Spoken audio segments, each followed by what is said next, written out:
بسم اللہ الرحمن الرحیم۔ السلام علیکم۔ پروگرام الکلام میں خوش آمدید۔ میں ہوں آپ کا میزبان محمد شعیب رضا۔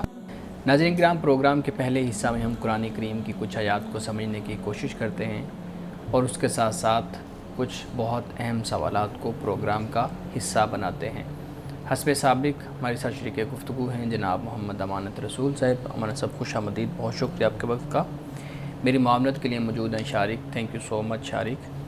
ناظرین کرام، آپ کی سکرین پہ ہمارا واٹس ایپ نمبر آ رہا ہوگا، آپ اپنے سوالات ہمیں بھیج سکتے ہیں، ہم انشاءاللہ آپ کے سوالات کو ضرور ایڈریس کریں گے۔ گزشتہ پروگرام میں ہم نے بات کی تھی سورہ اعراف کی 199 نمبر آیت پہ، جس میں معاف کرنے کا حکم دیا گیا، نیکی کا یا نصیحت کرنے کی بات کی گئی، اور پھر جاہلوں سے اعراض کرنے کی بات کی گئی۔ آج اس سے آگے ہم نے اپنی گفتگو کا آغاز کرنا ہے۔ ہمارے صاحب آیت نمبر 200 سے ہم نے شروع کرنا ہے، اپنی گفتگو شروع کیجیے گا۔ بسم اللہ الرحمن الرحیم۔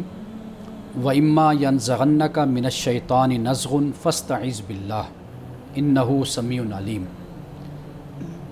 اور اگر تمہیں کوئی وسوسہ شیطان کی طرف سے آئے تو اللہ کی پناہ چاہو، ٹھیک۔ انہو سمیع علیم، کہ بے شک وہ سننے والا جاننے والا ہے۔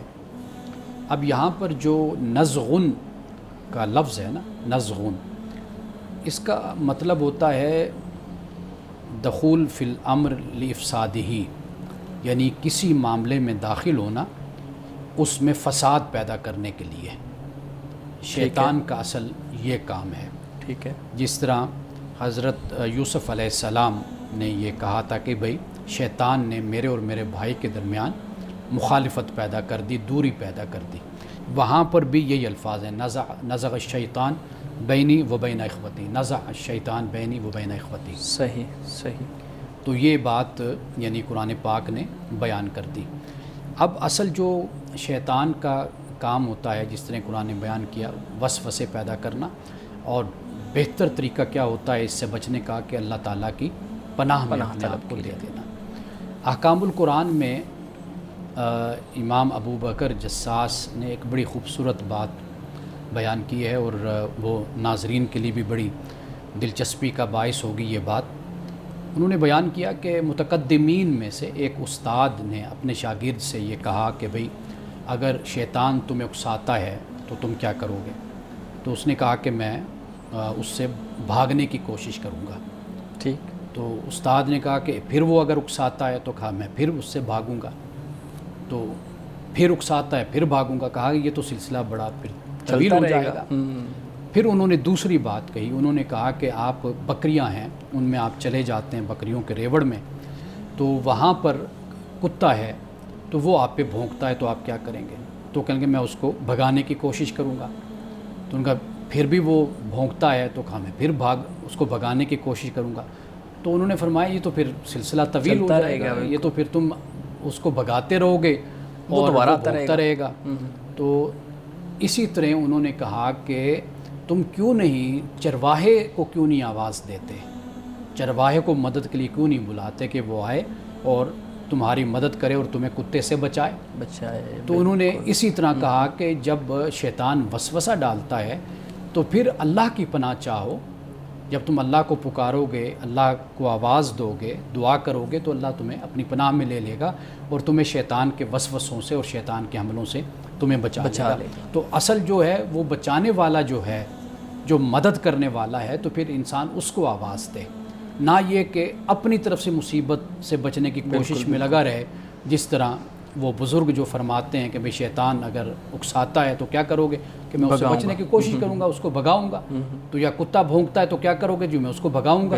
تو بھائی تم چرواہے کو آواز دو، چرواہے کو آواز دو، بلاؤ، وہ تمہاری مدد کرے گا۔ اسی طرح شیطانی معاملات میں اللہ تعالیٰ سے مدد مانگو، اس کی پناہ مانگو، تو اللہ تعالیٰ تمہیں حفاظت عطا کرے گا۔ لیکن یہ جو شیطانی معاملات ہیں یا جو شیطان انسان کو ورگلاتا ہے، کیا اس کی کوئی اسکیم واضح ہوتی ہے؟ یعنی ہمیں قرآن یا رسول اللہ صلی اللہ علیہ وسلم کی روایات سے کوئی اس کی اسکیم واضح نظر آتی ہے، یا پھر جو انسان کے اندر کمزوریاں ہیں جن کو قرآن بھی بیان کرتا ہے کہ انسان جہول ہے، پھر اسی طریقے سے لالچ ہے، مطلب یہ جو انسانی کمزوریاں بیان کی گئی ہیں، اللہ تعالیٰ نے انسان کے اندر یہ کمزوریاں رکھی ہوئی ہیں، انہی کو وہ نشانہ بناتا ہے یا اس کی کوئی اور اسکیم ہے؟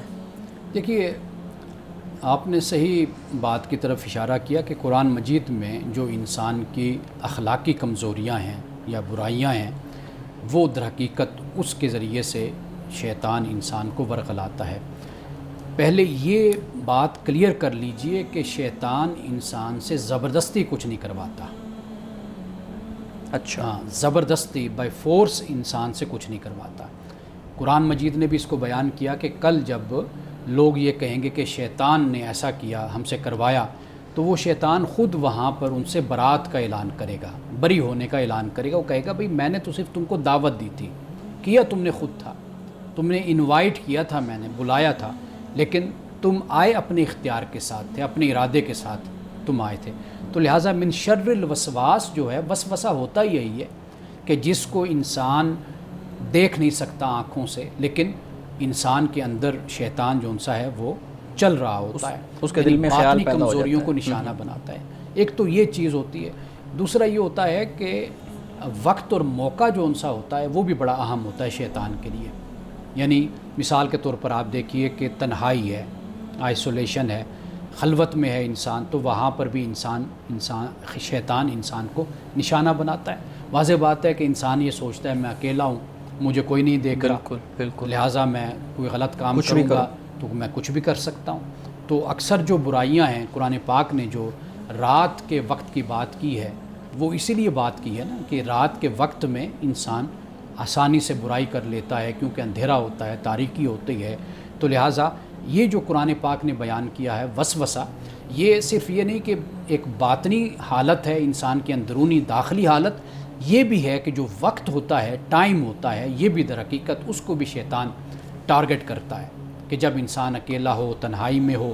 اب اس سے بچنے کا جو طریقہ ہے وہ واضح بات ہے کہ خدا سے انسان کا جتنا تعلق مضبوط ہوگا اتنا انسان شیطان سے دور ہوتا چلا جائے گا۔ صحیح سے، جی جی آپ پلیز۔ آپ نے بھی بات کی کہ انسان کا شیطان جو ہے وہ انسان کو صرف انوائٹ کرتا ہے، باقی انسان خود رضامند ہوتا ہے، غلط کاموں پر آمادہ ہوتا ہے۔ لیکن نیورو سائنس کا یہ ماننا ہے آج کہ جو انسان ہے اس کا اپنے تھاٹس پر کنٹرول نہیں ہے، سیزوفرینیا کا شکار ہوتا ہے، کئی ایسی وسوسوں کا شکار ہوتا ہے، تو اس کا اپنے دماغ پر، اپنے ذہن پر جو ہے وہ کنٹرول نہیں رہتا۔ تو جو انسان کی تھاٹس ہوتی ہیں وہ انسان کو کنٹرول کر رہی ہوتی ہیں۔ تو آپ نے جو بھی بات کی اس سے کیسے یہ بات مطابقت رکھتی ہے؟ دیکھیے آپ نے جو مثالیں دی ہیں نا، یہ تو نفسیاتی امراض ہے نا، کہ جس میں انسان اپنے آپ کو کنٹرول نہیں کر پاتا، یا انسان کی جو کہ تخیلات اور خیالات جو ان سے ہیں، سوچیں، وہ انسان کو کنٹرول کرتی ہیں۔ لیکن جو ایک نارمل انسان ہے وہ اپنے خیالات کو کنٹرول بھی کرتا ہے، اپنے ارادے کو بھی کنٹرول کرتا ہے، اپنے اختیار سے انسان چلتا ہے۔ دیکھیے اب جو خیالات ہیں وہ دو قسم کے انسان کے ہوتے ہیں۔ ممکن ہے کہ آپ کا اشارہ اس بات کی طرف ہو کہ ایک ہے جو خود ہمیں یہ بتایا گیا، ہم نے پڑھا کہ کچھ خیالات اور تخیلات ایسے ہوتے ہیں جو خود آتے ہیں خود بخود انسان کے ذہن میں آتے ہیں۔ رسول اللہ صلی اللہ علیہ وسلم نے بھی اس طرف یہ اشارہ فرمایا ہے کہ جو انسان کے خیالات اور تخیلات ہیں، وسوسے ہیں، آپ جو بھی کہہ لیجئے اس کو، جب تک وہ نہیں بتاتا یا اس پر عمل نہیں کرتا، اس وقت تک اس کا کوئی نتیجہ نہیں نکلتا اور نہ اس کو کوئی جزا و سزا کا معاملہ ہوتا ہے اس کے ساتھ، یعنی اس کے لیے معافی اور درگزر ہوتا ہے۔ یعنی جو غیر اختیاری وسوسے ہیں انسان اس کا ذمہ دار نہیں ہے، لیکن جب انسان اس پر عمل کرتا ہے تو واضح بات ہے وہ پھر انسان کا اختیار ہوتا ہے۔ تو جو آپ بات کہہ رہے ہیں وہاں پر اسلام بھی، دین بھی یہی بات کہتا ہے، قانون بھی یہی کہتا ہے کہ اگر ایک شخص ایک ایسی کیفیت میں اور ایسی حالت میں ہے کہ جو خود کو کنٹرول نہیں کر پاتا، تو وہاں پر اس کے ساتھ دین میں بھی رعایت برتی جاتی ہے اور قانون میں بھی اس کے ساتھ رعایت برتی جاتی ہے۔ اس کی نفسیاتی کیفیت کو اور اس کی حالت کو دیکھا جاتا ہے، قانون بھی پھر اسی حساب سے ہی اس پر اپلائی ہوتا ہے اور اس کا اطلاق ہوتا ہے۔ تو لہٰذا اب نارملٹی ایک دوسری چیز ہے، اور انسان کا نارمل ہونا اور نارمل زندگی گزارنا وہ انسان کی دوسری حالت ہوتی ہے، اور اس میں انسان اپنے خیالات اور اپنے ارادوں پر انسان کا کنٹرول بھی ہوتا ہے۔ اچھا، یہاں پہ پھر سوال ایک پیدا ہوتا ہے کہ وسوسے کی ہم جب بات کر رہے ہیں تو یہ وسوسہ انسان کے اندر پیدا کہاں سے ہوتا ہے؟ اس کی ابتدا کہاں سے ہوتی ہے؟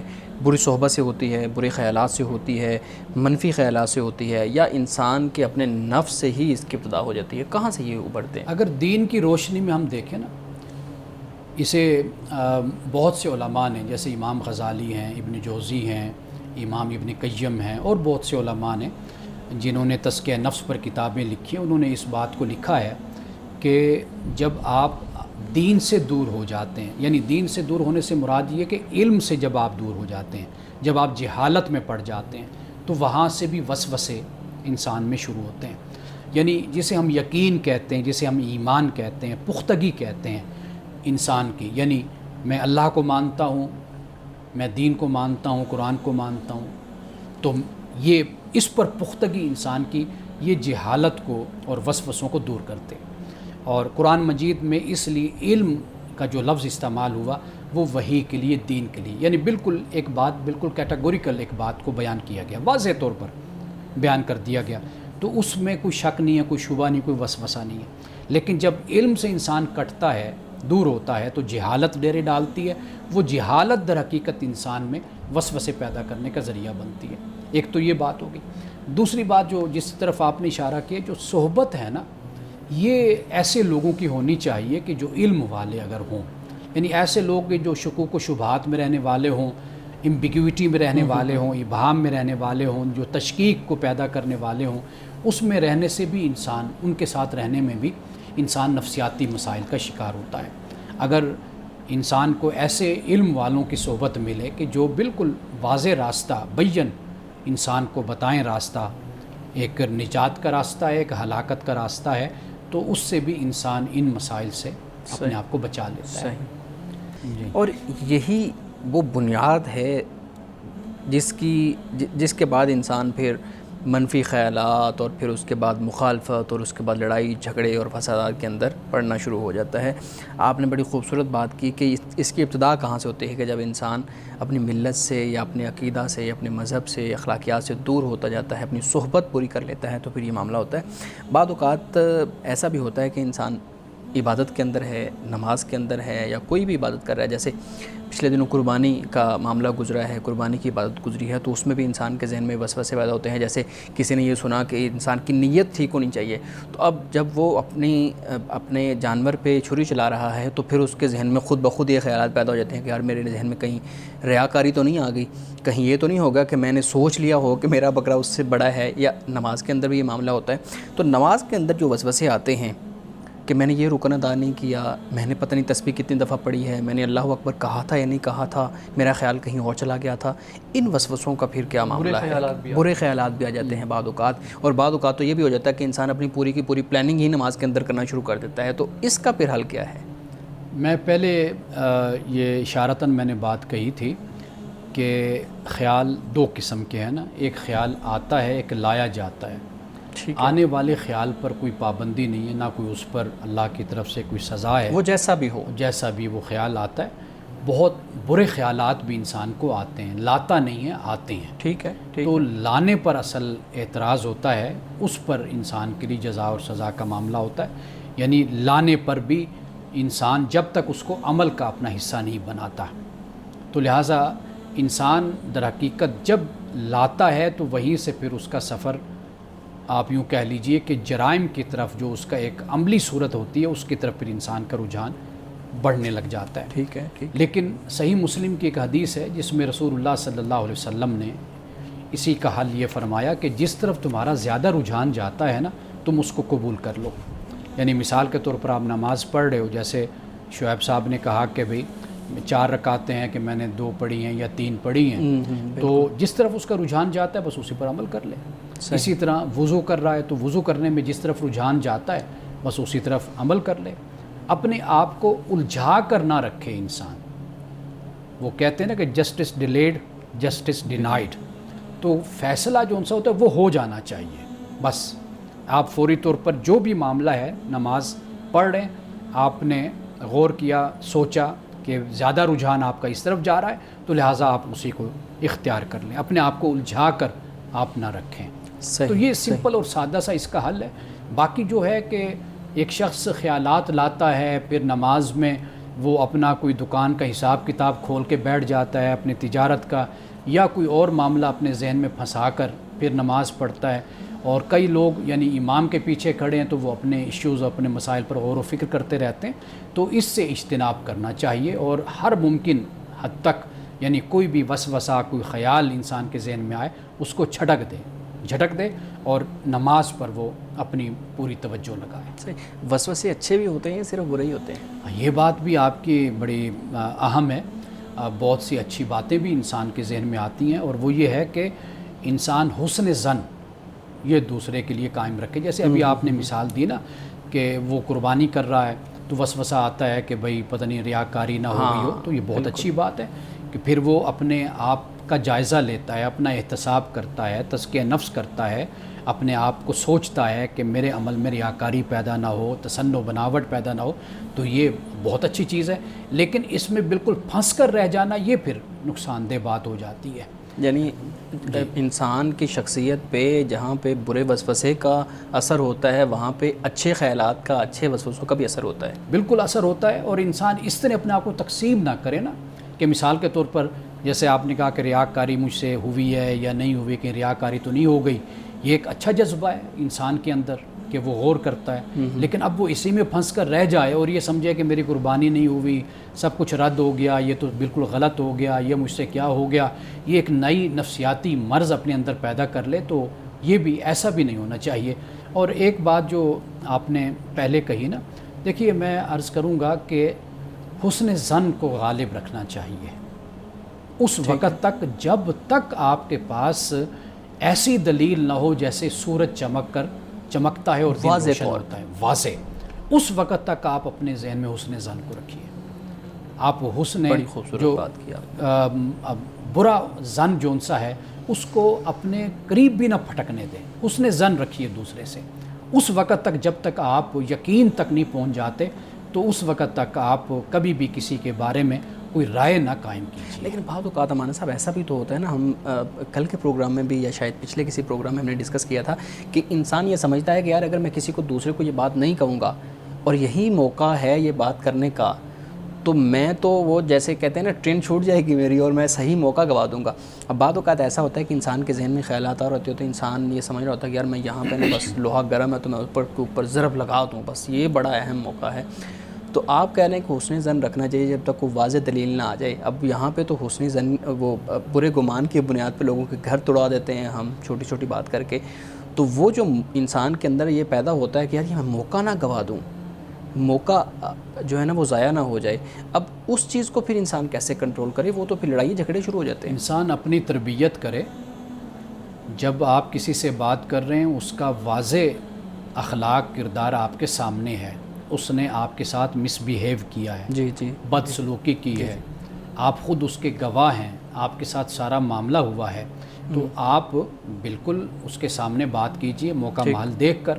لیکن میں یہ بات کر رہا ہوں کہ حسن ظن یہ ہوتا ہے کہ آپ کو کسی کے بارے میں بتایا گیا یا کسی کو آپ نے دیکھا، آپ کا دیکھا ہوا بھی غلط ہو سکتا ہے، جیسے مثال کے طور پر کوئی کسی کے گھر سے نکلا، اب آپ نے کہا کہ بھئی یہ جو شخص نکلا ہے یا اجنبی ہے، برا خیال نعوذ باللہ، آپ نے اس گھر کی خاتون کے بارے میں ہمسائی ہے، رشتہ دار ہے، آپ نے برا سوچنا شروع کر دیا کہ آپ کو کیا معلوم کہ وہ اس کا بھائی ہے، معلوم کیا اس کا کزن ہے، اس کا بیٹا ہے، اس کا کوئی رشتہ دار ہے، ممکن ہے کہ اس کے خاوند سے ملنے کوئی آیا ہو، وہ ہو، تو یہاں پر اب جو بدگمانی پیدا ہو رہی ہے تو یہ بدگمانی نہیں ہونی چاہیے۔ میں تو بلکہ یہ کہوں گا کہ حسن ظن بھی رکھیے اور پھر دوسروں کے جو معاملات ہیں وہ ان کے سپرد کر دیجئے، وہ جانیں اور ان کا کام جانیں۔ آپ کی جو مداخلت ہے وہ دوسروں کے معاملات میں ہرگز نہیں ہونی چاہیے۔ صحیح صحیح۔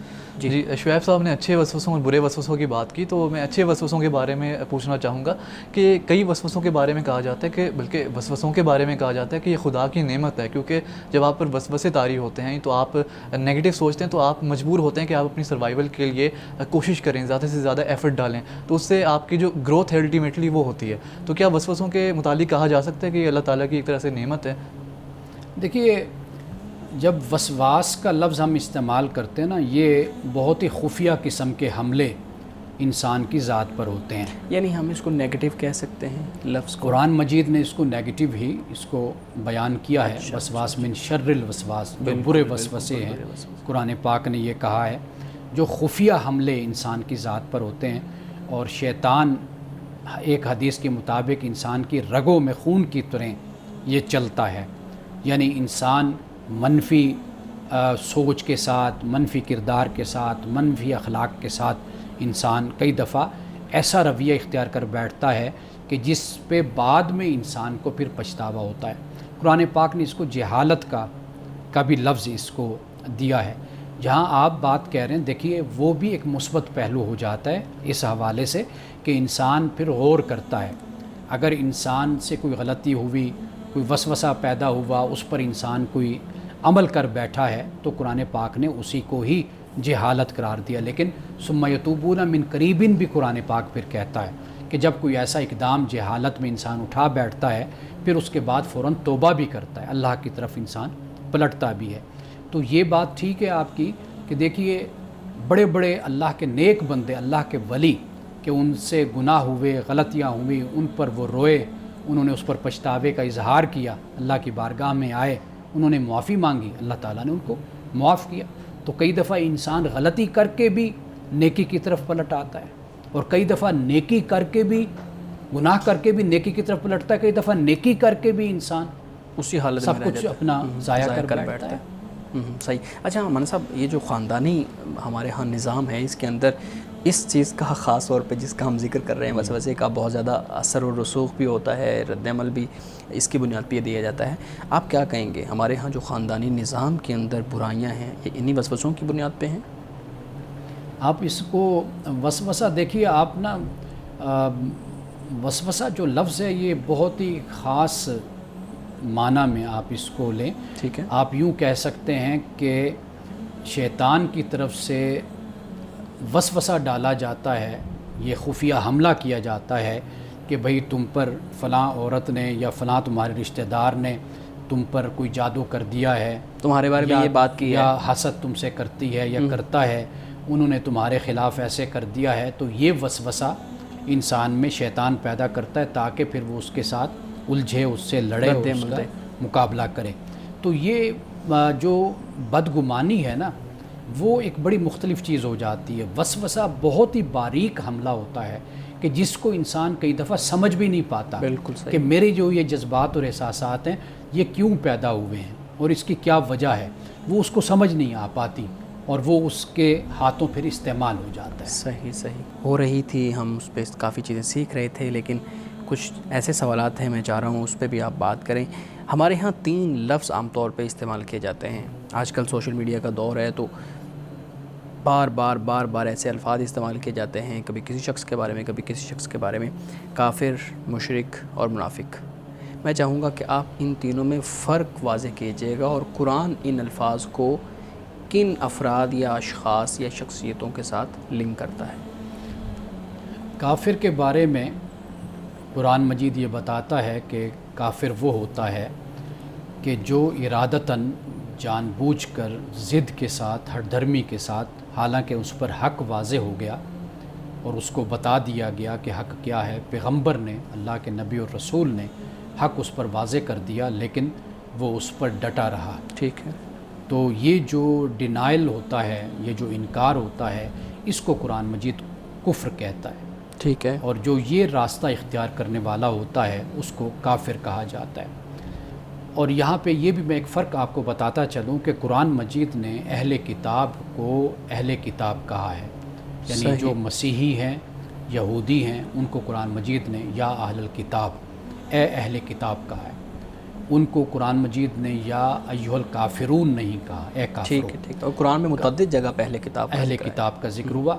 کافرون جو قل یا ایھا الکافرون، سورۃ الکافرون ہے، وہ صرف اور صرف جو قریش مکہ کے جو لوگ تھے کافر، انکاری، جنہوں نے انکار کیا، حق جن پر واضح ہوا، محمد رسول اللہ صلی اللہ علیہ وسلم نے ان کو بتایا کہ میں اللہ کا رسول ہوں، اللہ کا نبی ہوں، مجھے اللہ نے تمہاری طرف مبعوث کیا ہے، میں بنو اسماعیل سے میں آیا ہوں، صحیح۔ اور حق بالکل واضح ہوا، وہی مجھ پر اترتی ہے، قرآن بتایا، سنایا، سب کچھ، ہر چیز ان پر واضح ہو گئی، لیکن اس کے باوجود بھی وہ انکاری رہے، اور یہ انکار ان کا ارادتاً تھا، اختیار کے ساتھ تھا، تعصب کے ساتھ تھا، اور وہ اس پر ڈٹے رہے اپنے نفس کے ہاتھوں دھوکہ کھا کر۔ تو یہ جو چیز ہے یہ اس کو کفر کہتے ہیں، اور جو کرنے والے ہیں وہ کافر ہیں۔ اہل کتاب کو قرآن مجید نے کافر نہیں کہا، ٹھیک ہے، لیکن کفر کی صفت ان کے اندر پائی جاتی ہے کہ انہوں نے انکار کیا، لیکن کافر نہیں کہا ان کو، ٹھیک، خطاب نہیں کیا۔ یہ ایسے ہی ہے کہ جیسے مسلمان ہے لیکن ممکن ہے اس کے اندر بھی کوئی کفر کی صفت ہو. جیسے مثال کے طور پر قرآن کہتا ہے وَمَن لَّمْ يَحْكُم بِمَا أَنزَلَ اللَّهُ فَأُولَٰئِكَ هُمُ الْكَافِرُونَ کہ جو اللہ تعالیٰ نے نازل کیا اس کے مطابق جو فیصلہ نہیں کرتا یا نہیں کیا اس نے تو وہ لوگ کافر ہیں. اب ہماری صورتحال مسلمانوں کی کیا ہے؟ ہم اپنے آپ کو مسلمان مومن کہتے ہیں لیکن آپ دیکھ لیجئے کہ ہم اللہ کے جو حدود ہیں اللہ کے جو احکام ہیں اس کے محتاط زندگی نہیں گزار رہے. ہمارا اجتماعی اور انفرادی نظام بھی اس کے مطابق نہیں ہے. تو لہٰذا کفر کی صفت ہونا کوئی وہ ایک علیحدہ چیز ہے، پورا نظام زندگی کفر پر قائم ہونا یہ بالکل مختلف چیز ہے. تو اس کے لیے قرآن پاک نے ان کو کافر کہا ہے. جہاں تک بات ہے مشرک کی، یہ شرک کرنے والے یعنی جو خدا کے ساتھ دوسروں کو شریک ٹھہراتے ہیں، یعنی اللہ کا نائب بنا دیا، اللہ کا وزیر بنا دیا، اللہ کے اختیار آگے تقسیم کر دیے. وہ شرک فی العبادت بھی ہوتا ہے، وہ شرک فی الصفات بھی ہوتا ہے، وہ شرک فی الذات بھی ہوتا ہے. اسی طرح جو منافق ہے نفاق، یہ وہ ہوتا ہے کہ جو بات اپنے منہ سے کہہ رہا ہے دل اس پر ایمان نہیں رکھتا، اس کا باطن اور وہ اس کو نہیں مانتا، اس کو منافق. اچھا ایک منافق ہوتا ہے ایمانی، یہ اس کا تعلق رسول اللہ صلی اللہ علیہ وسلم کے زمانے کے ساتھ تھا. یعنی مدینہ میں ایمان کے منافق تھے کہ جنہوں نے زبان سے کہا، جیسے قرآن پاک کہتا ہے کہ اذا جاء المنافقون، اے نبی صلی اللہ علیہ وسلم آپ کے پاس منافق آتے ہیں تو کہتے ہیں کہ ہم گواہی دیتے ہیں کہ آپ اللہ کے رسول ہیں. تو اللہ پاک فرماتا ہے واللہ یعلم انک لرسولہ، اللہ جانتا ہے کہ بے شک آپ اس کے رسول ہیں. واللہ یشہد ان المنافقین لکاذبون، لیکن اللہ گواہی اس پر دیتا ہے کہ یہ جو منافق ہیں یہ جھوٹے ہیں. کیوں؟ اس لیے کہ یہ زبان سے تو کہہ رہے ہیں لیکن دل سے تسلیم گواہی نہیں دیتا. تو اس کو منافق کہتے ہیں. آخری بات، یہ جو آج کا نفاق ہے نا یہ اخلاقی نفاق ہے.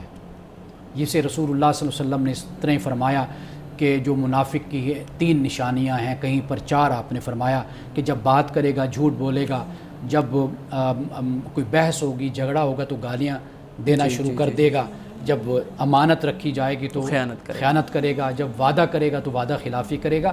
تو یہ کردار اور اخلاق کا نفاق یہ مسلمانوں میں بھی پایا جاتا ہے، دوسروں میں بھی پایا جاتا ہے. لیکن جو ایمانی نفاق ہے وہ رسول اللہ کے زمانے کے ساتھ اس لیے خاص ہے کیونکہ اس وقت وحی اترتی تھی اور وحی کے ذریعے بتا دیا گیا کہ یہ لوگ منافق ہیں، دل سے نہیں، ان کی نشاندہی کر دی گئی. تو لہٰذا اب چونکہ وحی کا سلسلہ ختم ہو گیا، ختم نبوت ہو گئی، تو لہٰذا اب قیامت تک ہم ایمان کے نفاق کو کبھی نہیں جان سکتے. باقی اخلاقی نفاق کی جو صفات ہیں اور جو اس کی برائیاں ہیں وہ ہمیں معاشرے میں نظر آتی. بڑی خوبصورتی سے آپ نے ان تینوں ٹرمنالوجیز کو واضح کیا. شارق آپ کا سوال بہت اہم ہے، پلیز ہمارے ساتھ سامنے رکھیے. جی، اگر اللہ نے دنیا میں انسان کو اپنا نائب بنا کر بھیجا ہے تو دنیا میں اتنی ناانصافی کیوں ہے، اتنا ظلم کیوں ہے، اور اس ظلم کو کوئی روکنے والا کیوں نہیں ہے؟ دنیا میں دونوں چیزیں ہوتی ہیں، عدل بھی ہوتا ہے اور ظلم بھی ہوتا ہے، انصاف بھی ہے اور زیادتی بھی ہے. بہت سے معاشرے ہیں کہ جہاں پر عدل و انصاف ہمیں اجتماعی زندگی میں، معاشرتی زندگی میں نظر بھی آتا ہے، اور بہت سے معاشرے ہیں جہاں پر ظلم اور زیادتی بھی ہے. اس کا تعلق پھر انسان کے اختیار کے ساتھ بھی ہے، ارادے کے ساتھ بھی. آپ دیکھ لیجئے جہاں کے رہنے والے انسانوں نے یہ چاہا کہ ہم اپنے نظام کو بہتر کریں اجتماعی حوالے سے، وہاں پر عدل ہو، وہاں پر انصاف ہو، وہاں پر زیادتی نہ ہو، وہاں پر ایکویلٹی ہو، مساوات ہو، وہاں پر کسی صنف کے ساتھ کوئی زیادتی نہ ہو. آپ دیکھ لیجئے وہاں پر اجتماعی طور پر ہمیں یہ چیز نظر آتی ہے. جہاں پر انسانوں نے یہ چاہا کہ ظلم رہے، زیادتی رہے اور ہم لوٹ کھسوٹ کریں، بددیانتی کریں، بدعنوانی کریں، تو ان معاشروں میں پھر عدل و انصاف نہیں ہے. تو انسان کی یہ زندگی اور یہ زمین اور یہ جو جہاں پہ ہم رہتے ہیں یہاں پر وہ آئیڈیل سٹیٹ تو قائم نہیں ہو سکتی. وہ تو قرآن مجید کے مطابق، اللہ کے فرمان کے مطابق وہ تو قیامت کے دن جنت ہی ہے جو آئیڈیل ہے. یہاں پر تو دونوں معاملات ساتھ ساتھ چلتے ہیں. انسان کوشش کرتا ہے تو اس میں وہ کامیاب بھی ہو جاتا ہے اپنے معاشرے میں امن اور سکون کو، سلامتی کو قائم کرنے میں. جہاں کوشش نہیں ہوتی انسان ذاتی مفاد میں پڑ جاتا ہے، مفاد عاجلہ کا گرفتار ہو جاتا ہے اس میں، تو پھر وہاں پر امن رخصت ہو جاتا ہے اور پھر وہاں پر ظلم اور زیادتی ہوتی ہے. ابھی آپ نے جیسے بتایا کہ دنیا جو ہے وہ آئیڈیل پلیس نہیں ہے، یہاں پر امتحان کے لیے انسان آیا. یہی بات کی جاتی ہے جب بھی کسی پر ظلم و ستم ہوتے ہیں، جو طبقات پسے ہوئے ہوتے ہیں ان کے لیے یہی کہا جاتا ہے کہ امتحان کی جگہ ہے. لیکن امتحان تو تمام انسانوں کے لیے ہے، پھر اللہ تعالیٰ بھوک اور پیاس سے سلیکٹیو لوگوں کو ہی کیوں آزما رہا ہے؟ دیکھیے اللہ تعالیٰ کسی کو اس طرح نہیں آزماتا. اللہ نے آپ کو مجھے اختیار دیا ہے. میں نے جیسے پہلے عرض کیا کہ لوگ بہت اچھا وقت بھی گزارتے ہیں, بہت اچھی سٹیٹس ہیں, بہت اچھی ریاستیں ہیں, بہت اچھے ملک ہیں, وہاں پر لوگ امن و سکون کی زندگی گزارتے ہیں, وہاں پر بھوک نہیں ہے, ننگ نہیں ہے, افلاس نہیں ہے. ایسا بھی نہیں ہے. زمین پر انسانوں نے اچھے معاشرے بھی قائم کر کے دکھائے ہیں اور قائم اب بھی ہیں.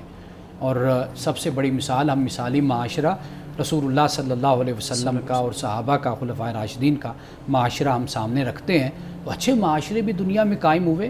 یہ تو آپ پر اور مجھ پر اس کا انحصار ہے کہ ہم کس طرح زمین پر رہتے ہیں اور کس طرح زندگی گزارتے ہیں. باقی دیکھیے آزمائش امتحان وہ اپنی جگہ پر وہ قائم ہے. آپ کہتے ہیں کہ بھوک افلاس, میں سمجھتا ہوں کہ جس کے پاس دولت پیسہ ہے اس کا سب سے زیادہ امتحان ہے, سب سے زیادہ اس کی آزمائش ہے. آپ اس کی دنیا دیکھتے ہیں تو جو شخص دولت اور اختیار رکھ کر بھی اگر دوسروں کے ساتھ زیادتی اور ظلم کرتا ہے تو وہ جس کا جواب کل قیامت کے دن دے گا وہ ایک بھوکا انسان, ایک مفلس انسان تو اس کا جواب نہیں دے گا نا. تو اس کا تو زیادہ احتساب ہونا ہے. تو اس کا امتحان یہی ہے کہ وہ اپنے معاشرے کے جو لوگ ہیں دوسرے ان کا خیال رکھیں. ہم صرف اس کو پیسے کو, شہرت کو, دولت کو ہی صرف امتحان, یعنی یہ نہ ہونے کو ہم صرف امتحان سمجھتے ہیں, اور یہی اسی وجہ سے ہمارے اپنے سٹینڈرڈز ہیں جن کی بنیاد پہ ہم اللہ تعالیٰ کی ذات پہ اور ان چیزوں پہ سوال اٹھاتے ہیں. تو میرے خیال میں یہ بھی ایک بڑی اہم چیز ہے کہ ہم اس پہ بھی بات کریں کہ امتحان صرف دولت نہ ہونا نہیں ہے بلکہ اور بھی بہت سی چیزیں ہوتی ہیں. بالکل ایسے ہی ہے. اب یعنی حدیث پاک ہے نا, دنیا مزرعۃ الآخرہ, کہ دنیا آخرت کی کھیتی ہے. مطلب یہ کہ یہاں تم جو بو گے وہ تم آگے جا کر کاٹو گے. ہم ہر کوئی اپنے اپنے اسپیکٹ سے, اپنے اپنے پرسپیکٹیو سے دنیا کا جائزہ لیتا ہے, دیکھتا ہے, پھر اس کے مطابق وہ کسی کو تکلیف میں دیکھتا ہے تو کہتا ہے کہ بھئی یہ آزمائش میں ہے.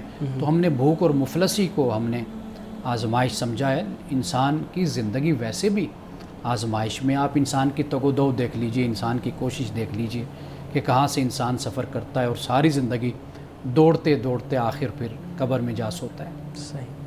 قیامت کے بارے میں کہا جاتا ہے کہ اصل جو انصاف ہے وہ قیامت کے دن انسان کو ملے گا. لیکن اگر انصاف کے نقطۂ نظر سے دیکھا جائے تو کیا یہ زیادہ مناسب نہیں کہ انسان کو دنیا میں ہی انصاف ملے جہاں پر اس کے ساتھ ظلم ہوا ہے, بجائے قیامت کے دن انصاف دلانے کے کہ جہاں جس کا علم صرف اللہ کو ہے اور ہمیں نہیں؟ انسان عالم الغیب نہیں ہے.